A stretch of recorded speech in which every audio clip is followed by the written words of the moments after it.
Hello everyone and welcome back to the channel. Yes, I've been gone for quite a while, and to be honest, I'm not really going to get into that in this video. I might not even get into that, to be honest. I didn't really intend on taking 2 months off this summer, but that's what happened. But don't worry, I am covering all 3 months of the summer that I haven't done yet: June, July and August in this video. Also slightly new format. The movies that I kind of know no one really cares about, that like they don't really need to hear my opinions on, I'm literally going to just fly through and just say that I watched them. And if you have any questions about my opinions, or if you want to talk about those movies, feel free to just comment it and I will literally reply to basically all of them, if not all of them. So yeah, let's just get straight into this. So I started summer off by watching The Silencing, which I thought was decent. Then I watched Star Wars, Paddington and Paddington 2, which I've already covered all 3 of those movies before.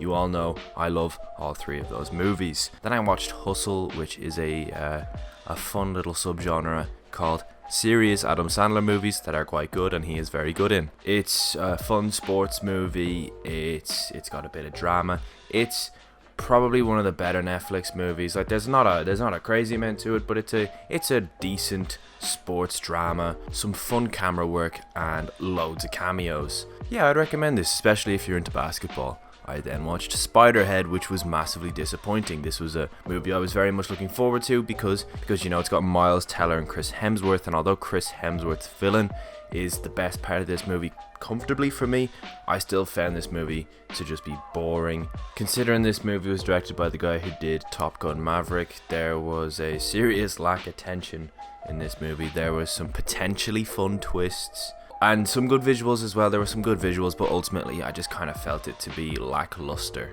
if I were to sum it up in one word. I then watched 1 Hour Photo, which is one of my favourite Robin Williams performances. He plays Cy, the photo guy. It is on Disney Plus. If you haven't seen it, I definitely recommend it. It's creepy. He plays a very creepy character. It alludes to some really heavy, dark stuff. When we find out Cy's motivations for what he does throughout this film, basically he's a pretty creepy dude who is a complete loner. He's a complete sociopath, and he develops this family's photos in a film booth in their local supermarket. And the movie literally is just about their relationship, his relationship with that family who don't even really know him. It's a must-watch, in my opinion. It's one of the better movies on Disney Plus. It's a very, very good thriller. I then watched Ride Along and The Unbearable Weight of Massive Talent, which I really enjoyed. It's a lot of fun. I love Nick Cage. There's a lot of fun meta comedy performances, and of course the Paddington 2 references. You know, they're gonna just steal my heart because, as we all know, it's one of my all-time favorite movies. It is a fucking amazing movie. Paddington 2 is a masterpiece. I then watched the new David Cronenberg movie Crimes of the Future, and yeah, this is eerie, kind of in an oddly interesting way. The effects and the practical effects and what they do with this movie are like really unsettling, and the performance from Viggo Mortensen is really good. But ultimately didn't hit for me. It's a bit too slow for me. I don't mind like a meticulous movie, but I just found this to just be slow.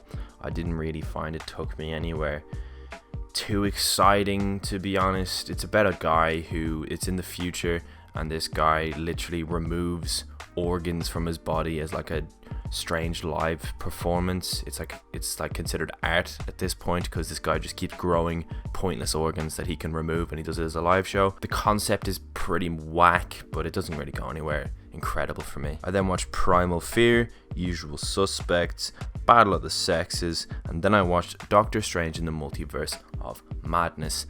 And yeah, I watched a lot of Sam Raimi movies in my last video that I talked about what I watched that month, and as you would know, I love Evil Dead 2, and Evil Dead's pretty good as well. Yeah, I can understand the divisive nature of this movie and its reviews. I found its visual effects to at points be literally laughable, and I found the whole multiverse concept. I did watch the other multiverse movie, which I'll talk about later in this video, and that tackles the fucking grand scope of a multiverse in a movie so much better than this. This just took us to places where Doctor Strange had a third eye, or he had darker hair, or he had a funny scar. Like it didn't really expand the movie in anywhere too interesting, other than and I'm not going to spoil it. This one particular world that we spend a bit of time in, where we meet some new characters who, yeah, say what you want, but personally I feel like the way those new characters were treated was pretty fucking annoying. I then watched Stand By Me, Chopper, and then I watched Her, and I was expecting this to be like one of my favorite movies ever, because like everyone who has seen this has said to me, this is going to be one of your favorite movies ever. And yes, it's a good movie for sure. The directing is great, the performance is great, but it's a strange one. So there's movies that just click for me. I feel like I've talked about this before. Sometimes a movie just clicks for me and I'm like, oh my god, I fucking love this movie. And this never just had that connection with me. I never just like clicked with this movie. I definitely recommend this. Just don't watch it with your parents, because there's a really fucking awkward phone sex scene. So yeah, warning you now. Definitely watch this, especially if you're into your kind of lo-fi sci-fi. Like it's a sci-fi movie, but it's not like as grand as, you know, your 2001: A Space Odyssey, as your Star Wars is.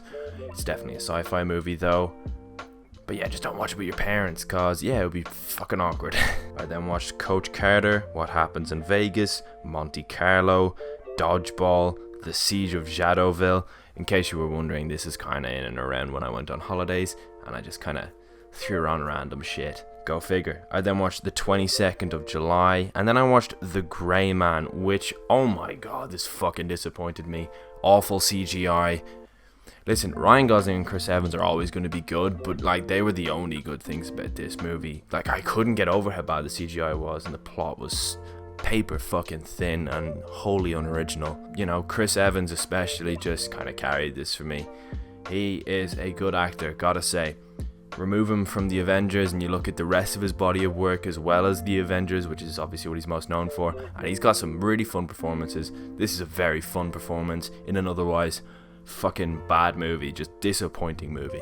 I then watched The Proposal, I watched the Cars trilogy, and in between the Cars trilogy I watched Prey. That's a movie I want to talk about because it's probably my favorite Predator sequel. I do enjoy Predator 2, it's like a guilty pleasure, and although I wouldn't give them the same rating as stars as I do on Letterboxd, that's because like I feel like this is definitely a better movie. Which one I enjoyed more? It's a tricky one, although there's a lot of enjoyment to be taken from this. It's a very interesting concept because the Predator is also being hunted by these Native Americans. This is a movie set in Native American America.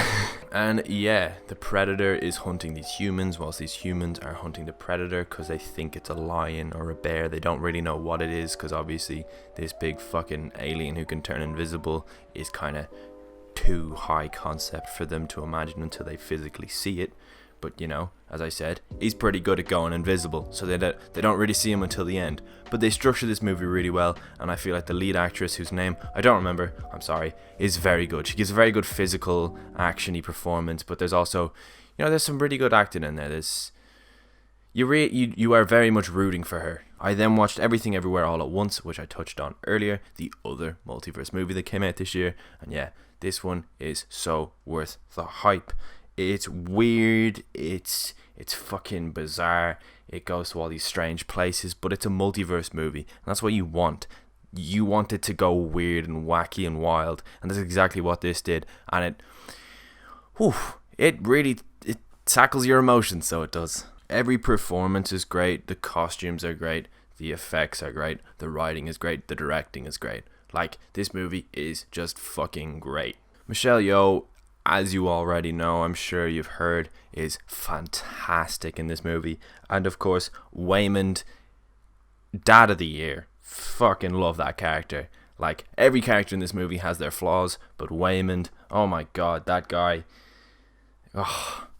Dad of the fucking Year. Then I watched The Black Phone, and it started off very well.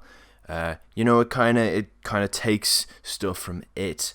There's definitely vibes of It in this movie, and yeah, if it kind of stuck with its original, I'm not going to spoil it, but if it stuck with its original concept at the start of this movie, I would have been like, right, this could be a fun horror movie, it could be an underrated horror movie from this year. But then, not to spoil it too much, but if you want to watch this movie with no spoilers, skip ahead to this time. It just goes very supernatural and fucking weird, and some of the supernatural effects are actually, like, I actually laughed out loud. at how just it was meant to. I think it was meant to be unsettling and creepy, but I just thought it was hilarious. Oh my god, I'm literally laughing about dead kids in this movie as well. Christ, but it's just the way it is on screen is funny. Okay, the subject matter obviously isn't. But overall, I have to say it is a fun. It's a fun enough horror / thriller movie that, like, if you stuck it on, I would say have at it. You know, maybe you will like this more than I did. It's definitely got good stuff in there, especially the start. I really enjoyed. I think it's the first hour of this movie I actually quite enjoyed, and I was like, okay. And then, you know, take it or leave it. The rest of it, you might love it more than I did. I just found some of the dead children effects, to be hilarious. Christ. And then watched Day Shift, Eternals, and then I watched Samaritan, which is a boring ass movie about a kid who thinks his next door neighbor is a superhero. The effects are hilariously bad. This is a truly awful superhero movie, like truly awful, one of the worst I've ever seen. It is so fucking boring, and then the effects in the final scene are laughable. And as you saw in the thumbnail, Rico from Hannah Montana plays if 6ix9ine was a real gangster. It's hilarious, but awful. Thank you so much for watching, guys. Hopefully that wasn't too long. I'm trying my best to kind of condense these videos a little more because I realize they are very long. Hence me speeding through some of the movies that I watched. Anyway, please do subscribe if you haven't already. If you've made it this far, please like the video and comment which of these movies you've seen, which movies you want me to see next. And yeah, I am back, don't you worry. I'm gonna really get into a schedule, and the videos will be coming out thick and fast yet again. Right. Thank you very much.